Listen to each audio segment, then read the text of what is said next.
So, hi, welcome to Architects in the Den. And today I'm delighted to welcome Ben Derbyshire. So, would you like to introduce yourself? I'm the immediate past president of the RIBA, which I joined as a council member in 2014 and became its president in 2017. I'm no longer anything to do with the RIBA at all. I came off council in August this year. I'm the chair of a practice called HTA Design, LLP, which has 4 offices: London, Manchester, Bristol, and Edinburgh. About 230 members of our practice, which is interdisciplinary, not just architecture. And I'm lately and very much enjoying being a commissioner of the Historic England, which is a super role, which I'm just about getting into. So we met on the when I was serving on the council, and you were in post as president. I when did I leave the council? I think I left the council in 2018. I served a 3-year term. So how long was your term in total? Well, we met then, but then we did stuff. So I remember you coming to our studio in London and giving an extremely frank, rather tellingly illustrated and emotional presentation about your work and your background, which I seem to remember started with a slide of your firstborn immediately after the birth. So that was a dramatic introduction to your family. Anyway, certainly something I'll never forget. And I think it was in weight that I think she was in weighing scales, screaming. And then we've met variously in Manchester, haven't we, at Manchester events, which I always enjoy very much. Yeah, the Manchester Society of Architects. Yeah. We always put on a good formal, a good ball, and awards evenings and things like that. Yeah, really good. The best, I think.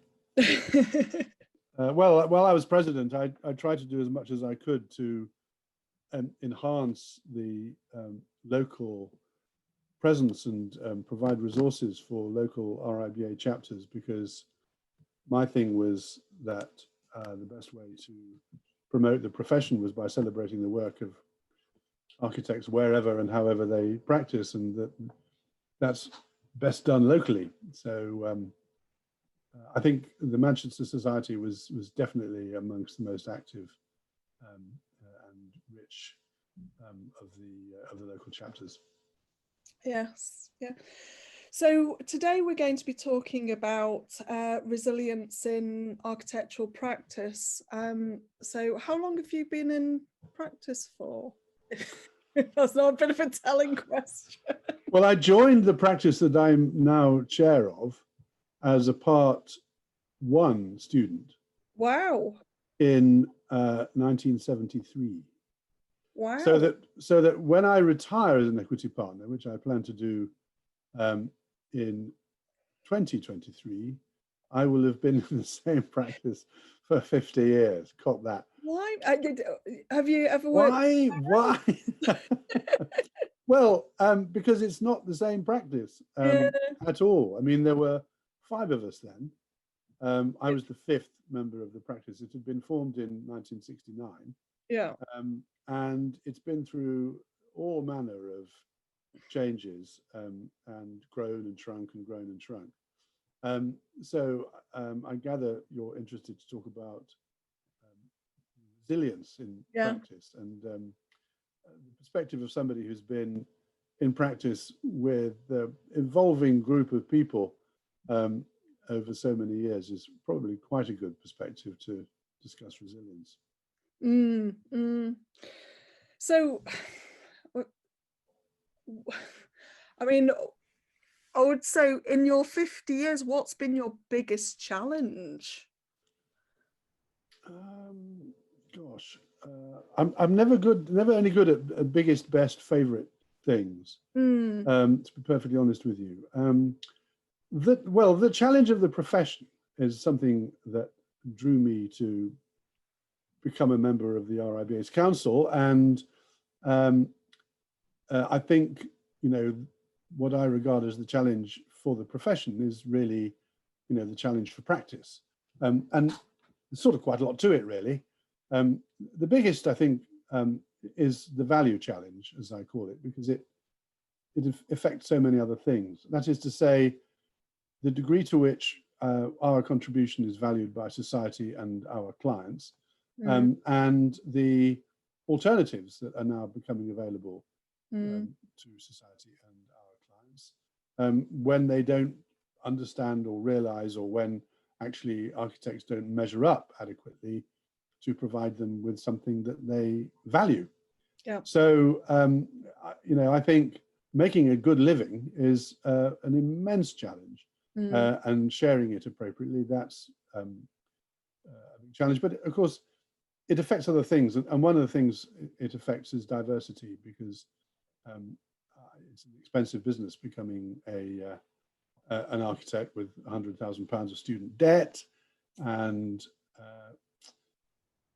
the equation seen from the point of view of people who are disadvantaged, either economically or because they're a member of a minority that's discriminated against, when you add the disadvantage that actually, you know, it's in the early years, it's these days quite possibly not a self-sustaining economic proposition, being a young architect in towns like Manchester and London, where accommodation costs are incredibly expensive. So I think that the value challenge contributes a lot to the lack of diversity in the profession. I mean, that's one thing that because our business model is just talking to homeowners, we've got to sort of show our value pretty early on in the conversation, and we do charge more than kind of what might be our competition. So, you know, if we see our competition as draftsmen or architectural technicians or you know, builders or structural engineers, you know, we'd charge more. And so from the outset, we show our value by doing sort of hand-drawn sketch, sort of concept drawings of clients' houses, and we do this in front of them. So this is in our concept design workshop. So once we've drawn up the existing property, we then draw out options at 1 to 50.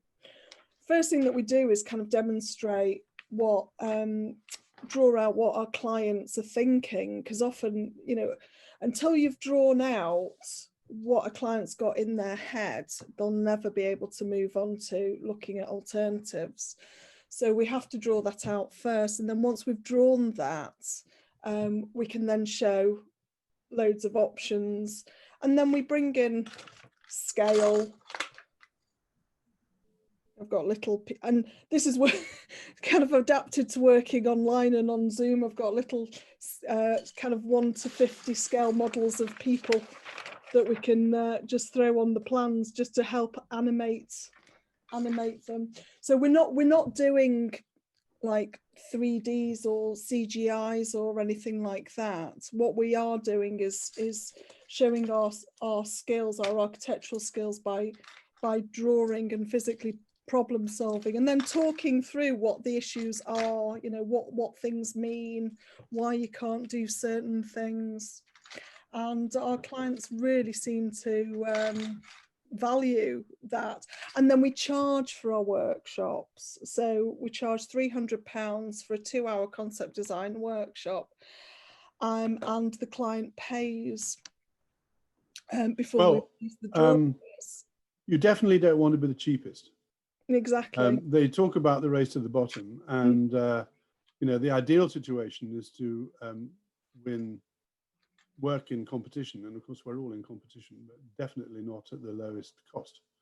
And so you do therefore have to figure out how you're going to add value in such a way as to make the purchasing choice not the cheapest. And so that's really what you're exemplifying with your technique there. And I think that's something that we, in my practice, have worked on since the very beginning. We regard innovation in practice of the kind that you're talking about, but obviously rather different scales of project, but we regard innovations in practice as completely fundamental. And we like to think, well, we actually do spend quite a lot of money on research and development and as a practice, and in figuring out new ways, in particular, to pursue your line of thinking, in particular, new ways of relating in a person-to-person way with, in our case, groups of consumers of the built environment, communities, and so on, who, as you say, have usually got a preconception about what it is that's going to happen. And the first thing to do is to open out the scope of possibilities so that they can see that things can happen that they may not have previously considered. Yeah. So going back to the main point, the main topic of conversation about business resilience, can you think of an example of sort of any major change that's happened within the practice? Maybe not sort of that recently, but over the last sort of 5 years, and how you've dealt with it, and what advice you would give to dealing with challenges? Well, it's not so much about change. It's, in fact, I think about consistency. And in the DNA of the way we practice is very much a personal, a human element to both relationships in our work with people who we work for and with, but people in our studios. So we have a strapline, relatively recent, but actually it's actually just a formulation which describes how we've thought about our practice over all these years. And that is that our purpose is to create great places, but also to create a great place to work. And it's incredibly important to us that everybody enjoys the environment in which we are all working together, and that it suits as wide a possible diversity of different people from different backgrounds. And we work really quite hard on that. It's especially hard during the pandemic, I have to say. Yeah. Because, of course, well, for a while, all of us, all 230 members of our team were, working from home. We got back to a really reasonable proportion working in the practice, but now during the second wave, that's slightly diminished. But that's just the current problem. I think the really important thing that I can say that we've applied consistently through the years of practice and the 4 recessions that we've so far survived is that we see it as very much a matter of working with the people, supporting each other, and creating a collaborative and mutually supportive environment. I think that's one sort of good thing about being a part of a franchise, is that, even though, as individuals we're spearheading our own practices, we've got the support of the franchise to help each other, and we learn best practice from each other, and just provide kind of moral support when you're going through strange times, and also just how to deal with kind of the changes. I think the world just seems to be changing at the moment. I presume one of the things that you're able to do in your franchise structure is provide your members with a sort of dashboard, a basic kit for assessing the performance of their practice. Is that right? Yes, we look at well, we touch on everything, but yes, we've got a business consultant that we work with, and we constantly monitor the business plan and the cash flow forecast, and so we can kind of and the most important thing to us is numbers. It's kind of our conversion rates, how many inquiries are we getting through, how many prospects or sort of briefing meetings are we having, and then how many workshops, and then from the workshops, how many of those workshops are actually converting into projects. Yeah. So once we've done the concept design workshop, a project will either move into a proper sort of project job or won't. You know, they might them you know, we believe in sort of once clients have got their workshops, they can do a feasibility of it and work out, you know, how much does it cost, how much is it, what value is it going to add, and are there any showstoppers from neighbours and what have you. And at that point they'll work out the viability, you know, is it worth extending, is it worth converting a loft or whatever they want to do, or not, or are they going to move. And then at that point projects move on. So funnily enough, during the pandemic, my conversion rates have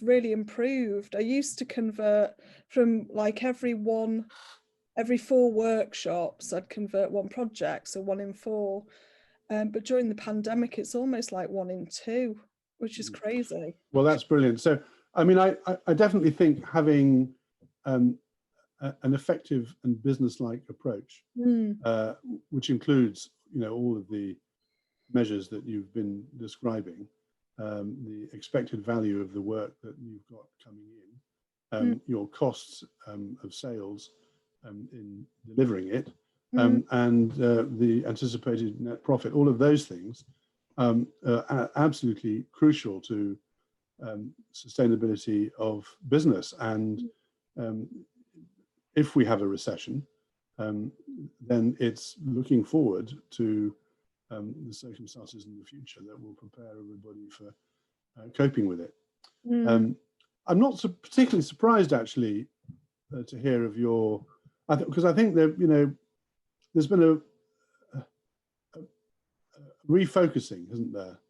People and households locked down and surrounded by the irritations of their current circumstances, are in the ideal set of circumstances to set about wishing to make changes. So it's an ill wind that blows no good, and I think that's something that's clearly benefited you. So pleased to hear it. Yes, and people have, well, unfortunately, people have had to cancel holidays and postpone weddings and things like that. So they're kind of doing this instead, and buying puppies. Not in my case. Which we've just done. Okay. Lots of people seem to be doing that.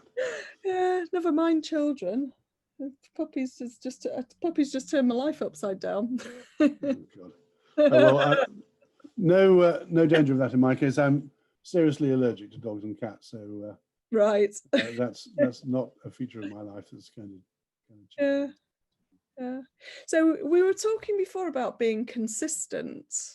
So, or you were talking about being consistent. What are the dangers of not being consistent? Well, I just think it's incredibly important to have a plan, not just an annual business plan, but a life plan, a long plan for what you want to do professionally and how you think it's going to benefit your clients and wider society, and to be motivated by it. So, to do that in the world of architecture, you can't really afford to chop and change. Projects take quite a long time in gestation.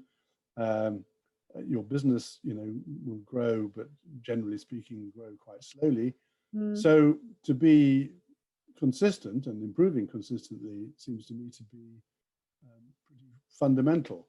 To be constantly chopping and changing is to confuse your marketplace, I would have thought, to make it difficult for people working with you to understand where you're going.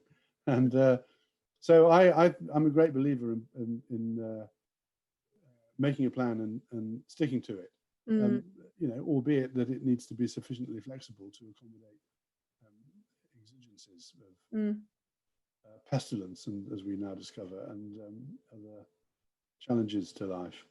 But yeah, consistency, I think, is really important. And of course, you've been at Pride Road now for what, 6-7 years? Feels like it. No, 4 years. 4 years. 4 years. Yes. Yeah. Well, it's having an idea and then kind of being persistent with it. Sticking at it, absolutely. Sticking at it, yes. Kind of when we established the brand, we've not changed it. We launched with the Pride Road, and that's it. And it just, we'd done enough research before we launched that we knew that it would sit well with clients and with architects and with franchisees. So tell me, one of the things that I think is important for resilience is a sense of partnership and the sharing of problems, and equally the sharing of the benefits of your work. So the final change in the structure of our practice was back to a partnership in which the ethos is that anyone's problem is a problem for all of us, and that it's for all of us to help each other resolve each other's problems. And that previously we were a limited company where there were various divisions and so on and so forth, and that phenomenon of mutual self-help was much less evident. But I'm wondering whether you franchise partners or franchise members have been able to develop that same sense of collective endeavor. Yeah, well, we have sort of monthly sort of franchise development days where we kind of discuss, it's a touch point, and we use it for CPD and kind of talk around business issues or marketing, or have webinars on kind of like latest updates. But then we're also having weekly Zoom meetings as well, and I think it's been so important just to share, if anyone's learned anything, because we all follow the same process, and if anyone's got any sort of suggestions how to improve it, we'll try it, and if it works, then we'll instate it across the board. So it's that shared knowledge.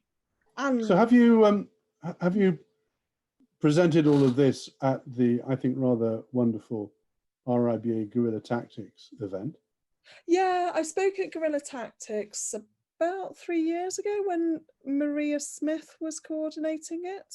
Right. It was on a kind of people see it as an unusual business model. Well, it is an unusual business model, but I mean, I think we're talking about resilience, and I think Jane Duncan invented Guerrilla Tactics. I think I'm right about that. But anyway, it does strike me that it's a brilliantly open source way for the profession to share ideas that will enable its diversity and its survival. So I think it was a very good innovation of Jane's, and I gather it's one of the most successful and popular events at the Institute. I think there were moves to make it regional. I don't know whether that's happened. Yeah, I don't know. Set one up in Manchester. Just do it. Just do it. Okay. Well, I ran the Manchester Curious. It was a while ago back in 2015. It was like our version of London Open House. And sort of got about 36 venues on board over a weekend. Brilliant. Yeah, it was great, but very hard work. I'm sure. Guerrilla. Writing down Guerrilla Tactics, launch in Manchester. Note to self. Note to self. I don't write things down, they'll just become goals. So I think we need to start wrapping up. What advice would you give to your younger self? You mean things that I might have done differently? Be more confident. Okay. Yeah. That's really interesting. When did you learn confidence? Well, I don't really have much of it. Yeah. People are usually surprised when I say that, but it's true. In place of confidence, I've learned that one just has to sort of bear the pain, take the risk, and have a go. Because natural self-confidence is such a wonderful asset. I mean, as long as it goes along with, empathy and the ability to listen. I mean, overconfidence that makes people overbearing and not able to collaborate is not helpful. But yeah, a bit more confidence would have been great if young Derbyshire. Yeah. Was there a moment when, or what was the moment when you found no, that's it.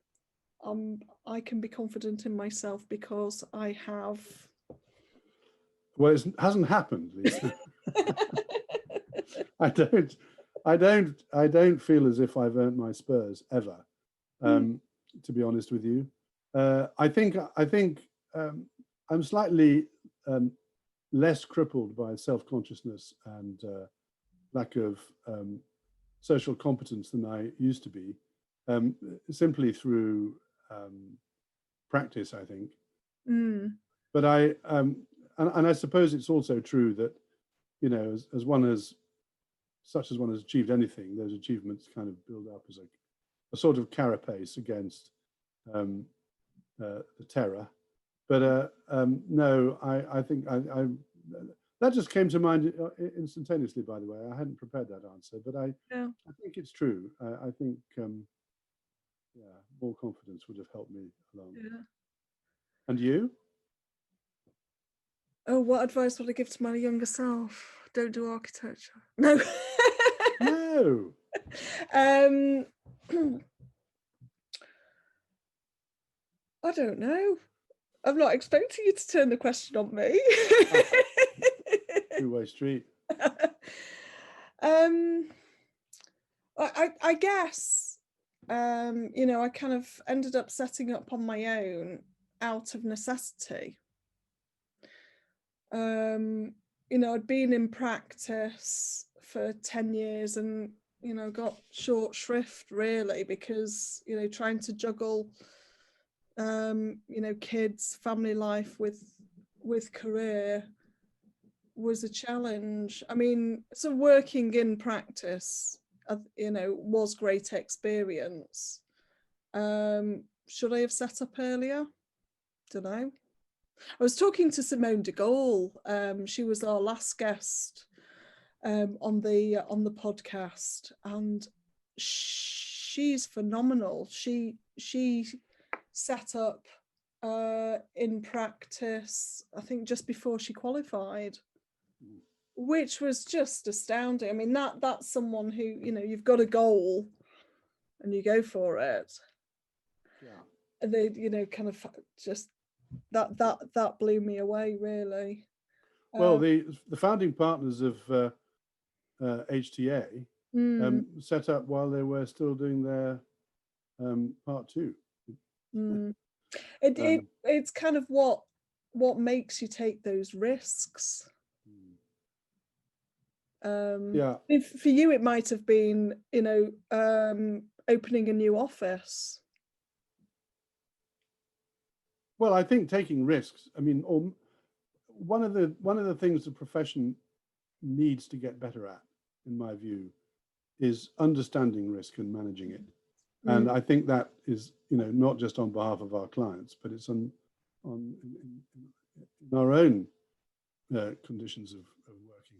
And we've become a very, very risk-averse profession. I mean, when we look back at some of the pioneering members of the profession, you know, people who set up their own housing associations in order to be able to do interesting work. People who've become architects who've become developers.